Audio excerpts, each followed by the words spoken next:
ನೀನು ನಾವೆಲ್ಲರೂ ಅಣ್ಣ ತಮ್ಮದಿರಂಗಿದ್ದೀವಿ. ಎಲ್ಲರೂ ಒಕ್ಕಲಿಗರೇ ಆಗಲಿ, ಬೆಸ್ತರು, ತಿಗಳರು, ಎಲ್ಲ ಸಮುದಾಯದವರು ನಾವು ಚೆನ್ನಾಗಿದ್ದೀವಿ. ಒಂದು ಒಪ್ಕೊಳ್ತೀನಿ, ಜಮೀರ್ ಅವ್ರು ಹೇಳಿದ್ರಲ್ಲ ದೇವೇಗೌಡರು ಆಸ್ತಿನ ಕೊಂಡ್ಕೊಳ್ತೀನಿ ಅಂತ, ನಾನು JDS ಪಕ್ಷದವನಾಗಿ ಒಪ್ಕೊಳ್ತಿದ್ದೀನಿ.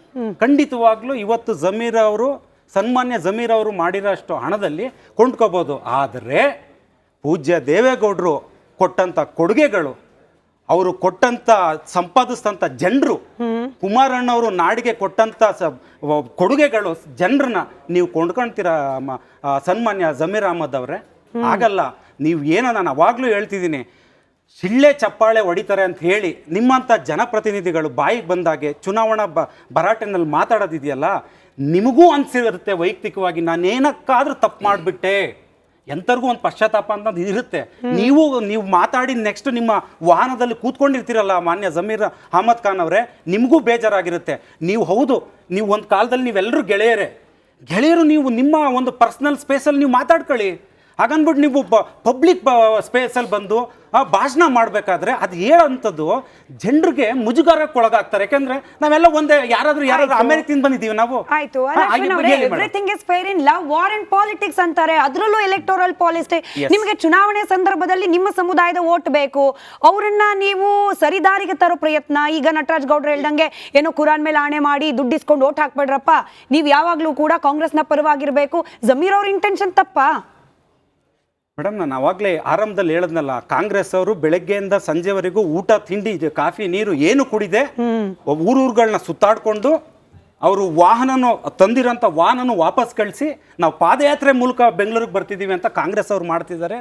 JDS ಅವರು ಹಣದ ಆಮಿಷ ಮಾಡ್ತಿದ್ದಾರೆ ಅಂತ ಅಂದರೆ ಚನ್ನಪಟ್ಟಣದ ಜನತೆ ಇದನ್ನು ನೋಡ್ತಿದ್ದಾರೆ. ಚನ್ನಪಟ್ಟಣದ ಜನತೆ ಗೊತ್ತಿದೆ, ನಾವಿಲ್ಲಿ ಸ್ಟುಡಿಯೋದಲ್ಲಿ ಕೂತ್ಕೊಂಡು ಮಾತಾಡ್ತಿದ್ದೀವಿ.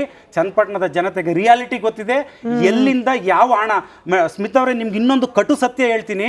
ಕಾಂಗ್ರೆಸ್ ಅವ್ರಿಗೆ 10-15 ದಿನ ಕಾಲಾವಕಾಶ ಇತ್ತು. ಒಂದು ದಿನನೂ ಕಾಂಗ್ರೆಸ್ ಸರ್ಕಾರ ಗ್ಯಾರಂಟಿ ಯೋಜನೆ ಕೊಟ್ಟಿದೆ, ದಯವಿಟ್ಟು ನೀವು ನಮ್ಗೆ ಮತ ಹಾಕಿ ಅಂತ ಹೇಳಕ್ಕೆ ಆಗಲಿಲ್ಲ. ಹೇಳ್ತಿದ್ದೀನಿ, ಅವರು ಬೇರೆ ರೀತಿ ಹೇಳಿದ್ರು. ನಾನು ಕಂಪ್ಲೀಟ್ ಮಾಡ್ತೀನಿ. ಹೇಗೆ ಚನ್ನಪಟ್ಟಣದ ಭಗೀರಥ ಅಂತ ಹೇಳಿ 1996ರಲ್ಲಿ ಇಗ್ಲೂರ್ ಬ್ಯಾರೇಜ್ ಕಟ್ಟಂತವ್ರು ಪೂಜ್ಯ ದೇವೇಗೌಡರು, ಅಲ್ಲಿನ ರೇಷ್ಮೆ ರಾಜ್ಯ ಸಚಿವರಾದಂತವ್ರು ದಿವಂಗತ ವರದೇಗೌಡರು, ತದನಂತರ ಬಂದ ಕುಮಾರಣ್ಣ ಅವರು ಕೆರೆಗೆ ನೀರು ತುಂಬಿಸಿದ್ನ ಫೋಟೋಗಳನ್ನ ಚೆನ್ನಾಗಿ ಅಡ್ವರ್ಟೈಸ್ ಮಾಡೋದು ಗೊತ್ತು ಅಂತ ಮಾನ್ಯ CP ಯೋಗೇಶ್ವರ್ ಅವರು ಅದನ್ನೆಲ್ಲ ಅಡ್ವರ್ಟೈಸ್ ಮಾಡಿದ್ನ ಕಾಂಗ್ರೆಸ್ ಅವರು ಹೊರಗಿನವ್ರು ಬಂದಲ್ಲಿ ಹೇಳ್ತಿದಾರೆ ಹೊರತು ಮಾನ್ಯ CP ಯೋಗೇಶ್ವರ್ ಅವರು ಯಾವ ಚುನಾವಣೆ ಪ್ರಚಾರದಲ್ಲ ಮಾತೇ ಹೇಳಿಲ್ಲ. ನಾನು ಕೆರೆಗೆ ನೀರು ತುಂಬಿಸಿದ್ದೀನಿ ನನಗೆ ಮತ ಹಾಕಿ ಅಂತ. ಯಾಕೆಂದ್ರೆ ಹೊರಗಡೆ ಅವರ ಸ್ಕ್ರಿಪ್ಟೆಡ್ ಸ್ಕ್ರಿಪ್ಟ್. CP ಯೋಗೇಶ್ವರ್ ಅವರು ಇಡೀ ರಾಜ್ಯಕ್ಕೆ ನೀರಾವರಿನಲ್ಲಿ ಮಾದರಿ. ಇಡೀ ರಾಜ್ಯದಲ್ಲಿ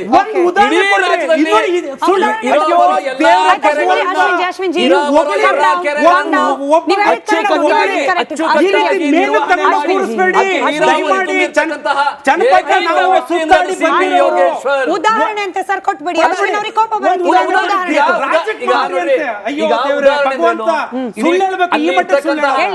ಉದಾಹರಣೆ ಕೊಡ್ತಾರೆ.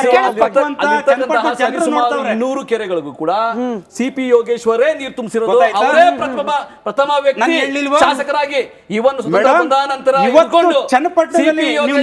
ಭಗೀರಥ ಅಂತ. ಆಮೇಲೆ JDS ನವರಿಗೆ ತಾಂತ್ರಿಕ ದೋಷ ಇದೆ, ಅವ್ರಿಗೆ ಕೊರತೆ ಇದೆ, ಮಾಹಿತಿ ಕೊರತೆ ಇದೆ. ಏನಂದ್ರೆ ಇವತ್ತು ಸಿದ್ದರಾಮಯ್ಯ DK ಶಿವಕುಮಾರ್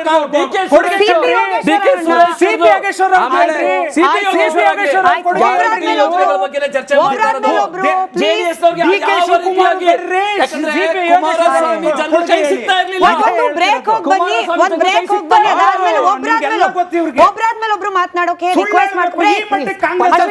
ನಾಗರಾಜ್ ನಾಯ್ಕ ಅವರೇ, ನಿಮ್ಮೇಲೆ ಆರೋಪ ಆಯ್ತು, ಹಳೆ ಮೈಸೂರು ಭಾಗದಲ್ಲಿ ನೀವು ಈ ಪೊಲರೈಸೇಷನ್ ಮಾಡ್ಲಿಕ್ಕೋಸ್ಕರ ಧರ್ಮಾಧಾರಿತ ರಾಜಕಾರಣ ತರ್ತಿದ್ದೀರಿ, ಧರ್ಮ ದಂಗಲನ್ನ ಸೃಷ್ಟಿ ಮಾಡ್ತಿದ್ದೀರಿ. ಈಗ ಜಮೀರ್ ಅವ್ರ ಮಾತನ್ನ ನಟರಾಜ್ ಗೌಡ್ರಿಗೂ ಅದೇ ಪ್ರಶ್ನೆ ಕೇಳಿದೆ, ಅವ್ರು ಅದನ್ನು ಉತ್ತರ ಕೊಡ್ಲಿಲ್ಲ.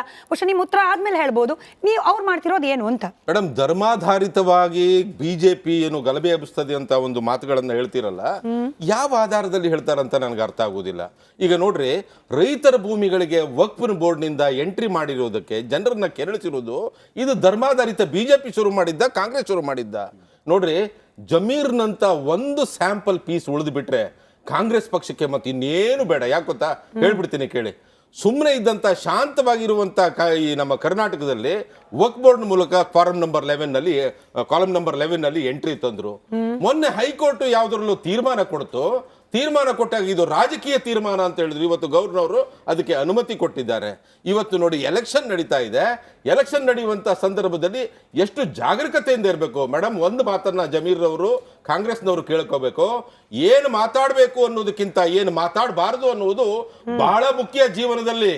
ಏನು ಮಾತಾಡಬೇಕು ಅನ್ನೋದು ಮುಖ್ಯ ಅಲ್ಲ, ಏನು ಮಾತಾಡಬಾರದು ಅನ್ನೋದು ಬಹಳ ಮುಖ್ಯ. ಇವತ್ತು ನೋಡಿ ಈ ಬಂದು ಕುಮಾರಣ್ಣವರಿಗೆ ಕರಿಯ ಅಂತ ಹೇಳಿ ಕೂಗಿದ್ರು.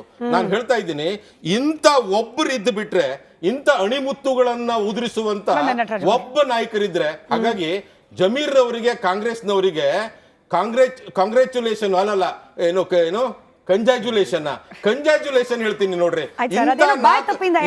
ನಾಲ್ಕು ನಾಯಕರನ್ನ ಕರ್ನಾಟಕದ 4 ಮೂಲೆಗಳಲ್ಲಿ ಬಿಟ್ಟುಬಿಡಿ, ಕಾಂಗ್ರೆಸ್ ಬಹಳ ಚೆನ್ನಾಗಿ ಬೆಳೀತದೆ ನೋಡ್ರಿ. ಚೆನ್ನಾಗಿ ಸಾಮರಸ್ಯದಿಂದ ಇರ್ತಕ್ಕಂಥ ಜನರನ್ನ ಗಲಭೆ ಎಬ್ಬಿಸ್ತೀರಿ. ವರ್ಣದ ಮೇಲೆ ದ್ವೇಷ ಮಾಡ್ತೀರಿ, ಧರ್ಮದ ಮೇಲೆ ಮಾಡ್ತೀರಿ, ಜಾತಿಯ ಹೆಸರಿನಲ್ಲಿ ಮಾಡ್ತೀರಿ, ಪ್ರಾದೇಶಿಕವಾಗಿ ಮಾಡ್ತೀರಿ. ಈಗ ಬಿಳಿ ಬಣ್ಣ, ಕರಿ ಬಣ್ಣ, ಬ್ರೌನು, ಏನ್ರಿ ಇದು?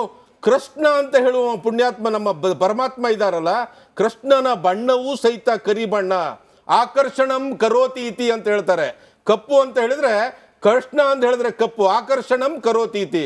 ಯಾವುದು ಆಕರ್ಷಿಸಲ್ಪಡುತ್ತದೆಯೋ ಅದು ಕಪ್ಪು ಬಣ್ಣ. ಕರ್ನಾಟಕದ ಮಣ್ಣೇ ಕಪ್ಪು ಅಂತ ಹೇಳ್ತಾರೆ. ಇಂಥ ಕಪ್ಪು ಮಣ್ಣಲ್ಲಿ ಬಿಳಿಯ ಹತ್ತಿಯನ್ನ ತೆಗಿತಾ ಇದ್ದೀವಿ. ಇಂಥ ಒಂದು ಸೌಹಾರ್ದಯುತವಾದಂತ ವಾತಾವರಣದಲ್ಲಿ ಜನಾಂಗೀಯ ಮಾತುಗಳನ್ನ ಆಡ್ತಾ ಇದ್ದೀರಲ್ಲ, ಇದನ್ನು ಖಂಡಿಸಬೇಡವೆ ನಾವು. ಇವತ್ತು ಡಿಜಿಟಲ್ ಪೋಲ್ ಹಾಕಿದ್ವಿ. ಸಚಿವ ಜಮೀರ್ ಅಹಮದ್ ಖಾನ್ ಅವರ ಈ ಪುಂಖಾನುಪುಂಖ ಭಾಷಣಗಳು, ಅದ್ರ ಮಧ್ಯೆ ಆಗೋ ಎಡವಟ್ಟುಗಳು, ಹೀಗಾಗಿ ಅವರ ಮಾತಿನ ಭರಾಟೆಗೆ ಸ್ವಲ್ಪ ಕಂಟ್ರೋಲ್ ಬೇಕಾ ಬೇಡವಾ ಅಂತ ಹೇಳಿ ಸರಿ ಸುಮಾರು 25,000 ಜನ ವೋಟ್ ಹಾಕಿದ್ದಾರೆ ಕಡಿಮೆ ಅವಧಿಯಲ್ಲಿ. ನಾನು ಇದೇನೇ ಅಂತಿಮ ಅಂತ ಹೇಳ್ತಿಲ್ಲ, ಬಟ್ ಜನರ ಅಭಿಪ್ರಾಯವನ್ನು ನಿಮ್ಮ ಮುಂದೆ ಅದು ಆ ನಂಬರ್ಸ್ ಕೂಡ ತಿಳಿಸ್ಬಿಡಿ. ಸಾಧ್ಯ ಆದರೆ ಯಾರೆಲ್ಲ ವೋಟ್ ಮಾಡಿಲ್ಲ ಸ್ಕ್ಯಾನ್ ಮಾಡಿ ವೋಟ್ ಮಾಡಬಹುದು. ಹಾಕಬೇಕು ಅಂತ ಹೇಳೋರು, ಅಂದ್ರೆ ಅವರ ಮಾತಿಗೆ ಕಂಟ್ರೋಲ್ ಇರಬೇಕು ಅನ್ನೋರು 88% ಜನ ಸರ್. ಬಾಕಿ ನಿಮ್ಗೆ ಗೊತ್ತಿದೆ. ಆಯ್ತು ನಟರಾಜ್ ಗೌಡ್. ಈಗ ಬಿಜೆಪಿ ವಕ್ತಾರರು ಒಂದು ಪ್ರಸ್ತಾಪ ಮಾಡಿದ್ರು, ಈ ಚುನಾವಣಾ ಸಮಯದಲ್ಲೇನೆ ಕೂಡ ಅವರು ವಕ್ಫ್ ಇಶ್ಯೂ ತಂದ್ಬಿಟ್ಟಿದ್ದಾರೆ ಅಂತ. ಈ ವಕ್ಫ್ ಇಶ್ಯೂ ಒಂದು ಹೊಸದಲ್ಲ, ಇವಾಗ ತಂದಿರ್ತಕ್ಕಂಥದ್ದಲ್ಲ, ಇದು ದಶಕಗಳಿಂದ ಇದೆ ವಕ್ಫ್ ಇಶ್ಯೂ.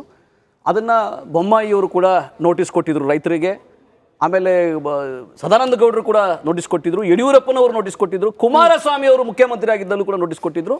ಇದು ವ್ಯವಸ್ಥಿತವಾಗಿ ಸರ್ಕಾರ ಏನು ವಕ್ಫ್ ಆಸ್ತಿಯನ್ನು ಉಳಿಸಬೇಕಾದ್ದು ಇಲ್ಲ, ಬೋರ್ಡ್ ಅವ್ರಿಗೂ ಸಂಬಂಧ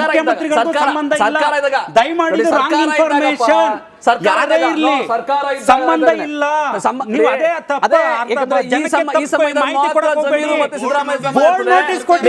ಮುಖ್ಯಮಂತ್ರಿಗಳು ನೋಟಿಸ್ ಕೊಟ್ಟಿರೋದಲ್ಲ,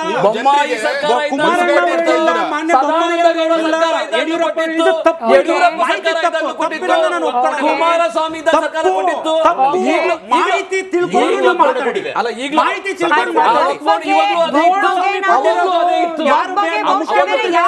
ಮಾಡಿದ್ಯೋ ಇಲ್ಲೋ ಅಶ್ವಿನ್ ಅವರೇ ನಟರಾಜ್ ಗೌಡ್ರೆ, ವಕ್ಫ್ ಬಗ್ಗೆ ಬೇರೆ ಯಾವ ಚಾನೆಲ್ ಮಾಡಿದ್ಯೋ ಇಲ್ಲೋ ನಾವಂತೂ ನಿರಂತರವಾಗಿ ಡಿಬೇಟ್ ಮಾಡಿದ್ವಿ. ವಿಷಯಾಂತರ ಬೇಡ. ನಟರಾಜ್ ಗೌಡ್ರು ಮುಗಿಸ್ಲಿ, ಅಶ್ವಿನ್ ಅವರೇ ಮಾತಾಡಿ. ಅದು ಎಲ್ಲಾ ಸರ್ಕಾರಗಳಿಂದ ಎಲ್ಲಾ ಸರ್ಕಾರಗಳಿಂದ